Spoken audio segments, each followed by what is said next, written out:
नमस्कार दोस्तों, मैं राकेश कुमार आप सभी का आपके अपने YouTube चैनल तैयारी जीत की बाई आर के सर में स्वागत करता हूं।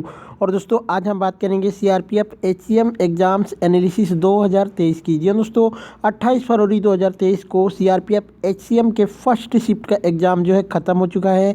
और दोस्तों फर्स्ट शिफ्ट के जो कि GK GS के क्वेश्चंस काफ़ी हार्ड पूछे गए थे, जो कि बहुत ही बच्चों को याद नहीं था, इसलिए मुझे थोड़ी सी वीडियो लाने में लेट हो गया। दोस्तों थोड़ी सी वीडियो लंबी होगी, लेकिन दोस्तों यहाँ पे बिल्कुल एग्जैक्ट क्वेश्चंस आपको अपने तरफ से बताने की पूरी कोशिश करूँगा जो आपके एग्ज़ाम्स में पूछा गया था। तो इस बात को वीडियो को लाइक करिएगा, ठीक है। चैनल को सब्सक्राइब नहीं किए हैं तो जाइए अभी चैनल को सब्सक्राइब कीजिए, क्योंकि यहाँ पे PDF और हर चीज़ जो है फ्री में मिलता है बिना किसी कॉस्ट प्राइस के, ठीक है। तो PDF के लिए भी आप हमें व्हाट्सएप कर सकते हैं, या फिर पूरी PDF देखने के लिए आप हमारे टेलीग्राम ग्रुप को ज्वाइन कर सकते हैं, जिसका लिंक वीडियो के डिस्क्रिप्शन में है। कोई भी क्वेश्चन याद है आप कमेंट करके व्हाट्सएप करके बता सकते हैं, या फिर डायरेक्टली किसी क्वेश्चन में डाउट है तो आप हमसे पूछ सकते हैं। चलिए बिना देर करते हुए क्वेश्चन देखते हैं। एक प्रश्न आया था दोस्तों कि इनमें से कौन मौलिक अधिकार नहीं है। तो ऑप्शंस में था संपत्ति का अधिकार, जो कि मौलिक अधिकार से इसको अलग कर दिया गया है, तो ये बिल्कुल राइट आंसर होगा। बात करते हैं दोस्तों तो संपत्ति के अधिकार को 44वें संविधान संशोधन अधिनियम 1978 द्वारा मौलिक अधिकारों की सूची से हटा दिया गया था। बात करते हैं दोस्तों तो 44वां संविधान संशोधन अधिनियम 1978 जून और सितंबर 1979 से लागू हुआ था। यह संशोधन जनता पार्टी सरकार द्वारा लाया गया था। इस संशोधन ने जो कि 42वें संशोधन द्वारा प्रभावित कुछ परिवर्तनों को निरस्त कर दिया, कुछ को छोड़ दिया और परिवर्तनों का प्रावधान किया। संपत्ति का अधिकार मौलिक अधिकारों की सूची से हटाया गया और एक सामान्य कानूनी अधिकार के रूप में एक नए अधिनियम जो कि 300 जो कि अनुच्छेद 300A में इसको रखा गया है, ठीक है। बात करते हैं दोस्तों यहाँ पे 41वें संविधान संशोधन अधिनियम 1976 का। तो इस संशोधन अधिनियम को औपचारिक रूप से संविधान अधिनियम 1976 के रूप में जाना जाता है। इस अधिनियम ने राज्य लोक सेवा आयोग के अध्यक्ष और सदस्यों की सेवानिवृत्ति की आयु को जो है 60 से 62 वर्ष किया था, ठीक है। वही बात करते हैं दोस्तों 42वें संविधान संशोधन अधिनियम 1976 की। तो इसने प्रस्तावना में समाजवादी, धर्मनिरपेक्ष और अखंडता शब्दों को शामिल किया था, जिसको संविधान के भाग 4A में मौलिक कर्तव्य के रूप में जोड़ा गया था। मौलिक सिद्धांतों को मौलिक अधिकारों पर वरीयता दी गई और संसद द्वारा इस जो कि आशय का कोई भी कानून न्यायालय द्वारा न्यायिक समीक्षा के दायरे से परे रखा जाएगा, ये बात कही गई थी। इसने सर्वोच्च न्यायालय को कुछ मामलों को एक उच्च न्यायालय से दूसरे उच्च न्यायालय में स्थानांतरित करने के लिए अधिकृत किया और उच्च न्यायालय के रिट अधिकार क्षेत्र को जो कि परिष्कृत किया था। 43वां संविधान संशोधन अधिनियम 1977। इस अधिनियम ने 42वें संविधान संशोधन अधिनियम द्वारा डाले गए कई अनुच्छेदों को हटा दिया। इसने सर्वोच्च न्यायालय और उच्च न्यायालयों के अधिकार क्षेत्रों को बहाल कर दिया, जिसे 42वें संविधान संशोधन अधिनियम के तहत बंद कर दिया गया था। एक प्रश्न आया था कि इनमें से कौन जो कि लावड़ी नृत्य से संबंधित नहीं है। इसका ऑप्शंस कमेंट करके बताइएगा।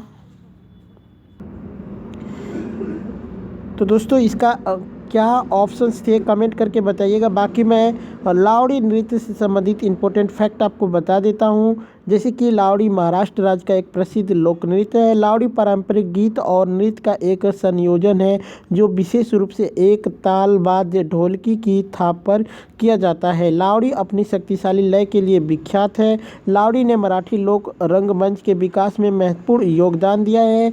महाराष्ट्र और दक्षिणी मध्य प्रदेश में यह 9 गज लंबी साड़ी पहनकर महिलाओं कलाकारों द्वारा किया जाता है। वहीं बात करते हैं दोस्तों तो गाने तेज गति से गाए जाते हैं। लावड़ी नृत्य की शुरुआत 18वीं और 19वीं शताब्दी में महाराष्ट्र से हुई थी। लावड़ी नर्तकियों को मराठा जो कि लॉर्ड्स और किंग्स द्वारा संरक्षण दिया गया था। लावड़ी नृत्य आमतौर पर महाराष्ट्र के सोलापुर में रहने वाले धननगर या फिर चरवाहे द्वारा किया जाता था। ठीक है, वही बात करते हैं दोस्तों। तो परंपरागत रूप से लोक नृत्य की यह शैली समाज, धर्म और राजनीतिक जैसे विभिन्न और विविध विषयों से संबंधित है। वही बात करते हैं तो लावड़ी के गीत ज़्यादातर कामुक और संवाद, सामाजिक, राजनीतिक, व्यंग्य के तीखे होते हैं। मूल रूप से इसका उपयोग थके हुए सैनिकों के मनोरंजन और मनोबल को बढ़ाने के रूप में किया जाता था। तो बाकी दोस्तों ऑप्शंस कमेंट करके बताइएगा। जो कि अनंगपाल तोमर का कार्यकाल कब से कब तक था, ये पूछा था। तो 736 ईस्वी से 754 ईस्वी तक उसका कार्यकाल था। बात करते हैं दोस्तों तो तोमर राजवंश उत्तर भारत के छोटे प्रारंभिक मध्ययुगीन शासक घरानों में से एक माना जाता है। वही बात इससे रिलेटेड कुछ चीज़ें बताते हैं दोस्तों, जो कि पौराणिक साक्ष्य हिमालय क्षेत्र में इसकी प्रारंभिक स्थिति बनाते हैं। वैदिक परंपरा के अनुसार यह राजवंश 36 राजपूत जनजातियों में से एक था। परिवार का इतिहास अनंगपाल के शासनकाल के बीच की अवधि तक फैला हुआ था, जिन्होंने 11वीं शताब्दी की सीई में दिल्ली शहर की स्थापना की और 1664 में चौहान यानी कि चहमना साम्राज्य के भीतर दिल्ली को शामिल कर दिया था। हालांकि दिल्ली बाद में निर्णायक रूप से चौहान साम्राज्य का हिस्सा बन गया था, लेकिन जो कि सिक्कावाद और तुलनात्मक रूप से देर से साहित्यिक साक्ष्य इंगित करता है कि जो कि अनंगपाल और मदनपाल जैसे तोमर राजाओं ने सामंतों के रूप में शासन करना जारी रखा।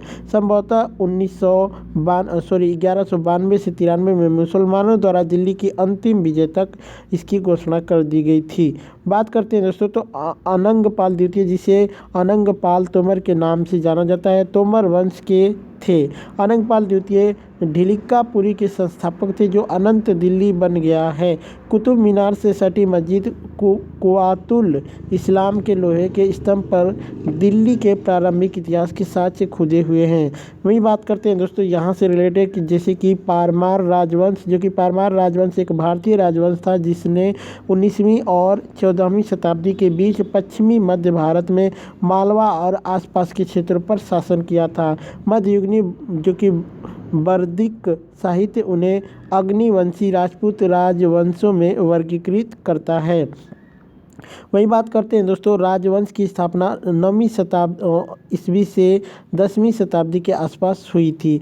10वीं शताब्दी के शासक सियाका द्वारा जारी किए गए सबसे पुराने परमार शिलालेख, जो कि गुजरात में पाए गए हैं, और सुझाव देते हैं कि वह मान्य खेता के राष्ट्रकूटों का एक जागीरदार था। इससे रिलेटेड दोस्तों बाकी चीज़ें आपको पूरी वीडियो में पढ़ लीजिएगा, बाकी वीडियो थोड़ी लंबी हो जाएगी, इसलिए चलिए नेक्स्ट क्वेश्चन देखते हैं। एक प्रश्न आया था कि इनमें से किस वंश के शासक ने दिल्ली पर शासन नहीं किया था। 3 वंश मिल गए हैं, जो कि दोस्तों तीनों राजवंश ने दिल्ली पे शासन किया। सैयद वंश, खिलजी वंश और तुगलक वंश, ये तीनों उसी पे शासन किए। बाकी इन तीनों से अलग जो भी ऑप्शन था वही आपका राइट आंसर होगा। बात करते हैं तो मामलुक राजवंश, जो कि 1206 से 1290 तक, खिलजी राजवंश 1290 से 1320 तक, तुगलक राजवंश जो कि 1320 से 1414 तक, सैयद राजवंश 1414 से 1451 और अफगान लोदी राजवंश 1451 से 1526 तक शासन किया था। इनसे रिलेटेड सभी राजाओं के नाम बता देते हैं दोस्तों, आगे एग्जाम्स में आपके पूछ सकते हैं।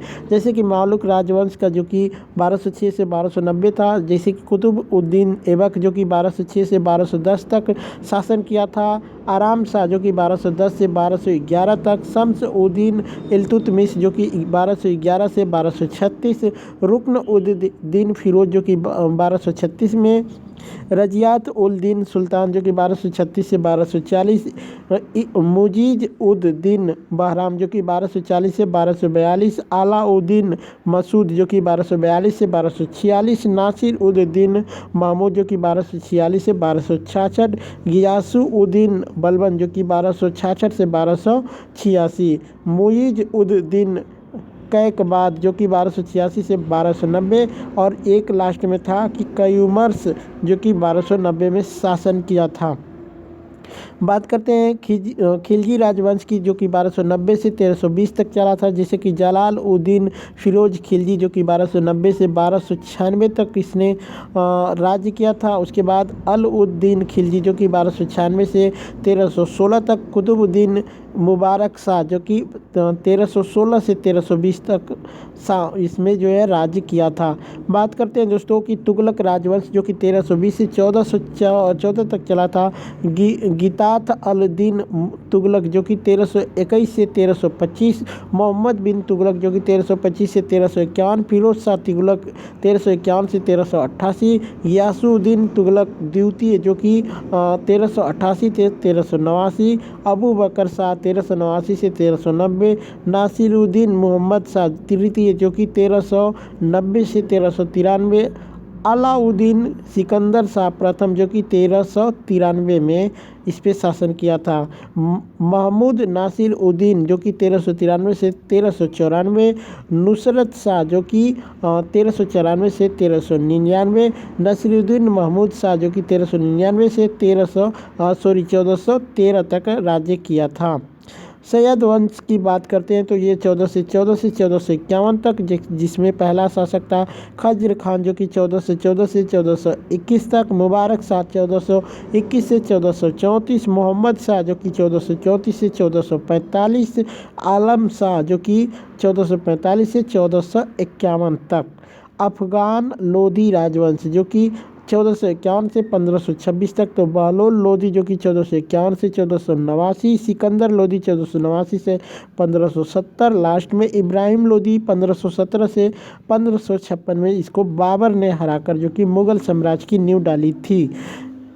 इनमें से कौन भारत का भौतिक अवस्था नहीं है? तो उत्तरी पठार जो कि भारत का भौतिक अवस्था नहीं है। आपके 4 ऑप्शन से उत्तरी पठार, दक्षिणी पठार, हिमालय पर्वत, उत्तरी भारत का मैदान। तो दोस्तों ये देखिए भारत को 7 जो कि अवस्था में विभाजित किया है, जैसे कि भारत का भौतिक स्वरूप, हिमालय का पर्वतीय प्रदेश, उत्तरी मैदान, प्रायद्वीपीय पठार, भारतीय मरुभूमि, उसके बाद समुद्री तटीय मैदान, द्वीप समूह। तो दोस्तों ये जो प्रायद्वीपीय पठार है इसी को दक्षिणी पठार के नाम से भारत में जाना जाता है। एक प्रश्न आया था दोस्तों कि अमजद अली खान निम्न में से किस वाद्य यंत्र से संबंधित है? तो सरोज वादक आपका राइट आंसर होगा। एक प्रश्न आया था कि कथकली नृत्य किस राज्य से संबंधित है? राइट आंसर हो जाएगा केरल। एक प्रश्न आया था कि भारत में कौन सा मानसून है? तो उष्णकटिबंधीय मानसून भारत में माना जाता है। बात करते हैं दोस्तों तो भारत के संबंध में यहाँ की जलवायु उष्णकटिबंधीय है और यह मुख्यतः 2 प्रकार की हवाओं से प्रभावित होती है, उत्तरी मानसूनी व दक्षिणी मानसूनी। उत्तरी मानसून को जो कि प्रायश्चित मानसून कहा जाता है। तो दोस्तों अगर मानसून के बारे में पूछा गया होगा तो आप कमेंट करके बताइएगा क्या ऑप्शन से, क्योंकि इसके ऊपर ऑप्शन ज़्यादा निर्भर करते हैं। तो ऑप्शन याद हो कमेंट करके बताइएगा। प्रधानमंत्री गरीब कल्याण अन्न योजना को कब तक बढ़ाया गया है? तो 2024 तक इसको बढ़ा दिया गया है। बात करते हैं तो 1 फरवरी 2023 को 1 साल के लिए इसको बढ़ाया गया है। ठीक है। एक प्रश्न आया था दोस्तों कि नया 9 दिन पुराना डैश डैश कितने दिन का, ये ऐसे करके मुहावरा था। तो पुराना 100 दिन चलता है, ये ऑप्शन हो जाएगा। इसका अर्थ अगर पूछेगा तो अर्थ की बात करते हैं तो इसका अर्थ होगा कि नए से पुराना अच्छा चलता है। एक प्रश्न आया था दोस्तों कि आकाश के तारे गिनना मुहावरे का सही अर्थ क्या हुआ? असंभव काम करना, इसका राइट आंसर हो जाएगा। एक प्रश्न आया था कि विभीषिका का शुद्ध वर्तनी क्या होगा? तो विभीषिका ऐसे लिखा जाएगा जो कि बिल्कुल शुद्ध हो जाएगा। एक प्रश्न आया था कि शायरी शब्द का समानार्थी शब्द क्या होगा? काव्य, कविता, पद्य, छंद इत्यादि जो कि शायरी शब्द के समानार्थी हो जाएंगे। एक प्रश्न आया था दोस्तों कि भारत नेपाल शांति तथा मैत्री संधि कब किस वर्ष हुई थी? तो 31 जुलाई 1950 को ये भारत और नेपाल के बीच में हुई थी।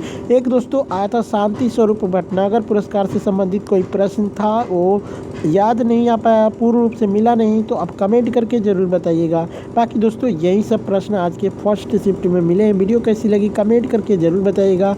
चलिए चलते हैं, मिलते हैं नेक्स्ट वीडियो में। तब तक के लिए जय हिंद, जय भारत।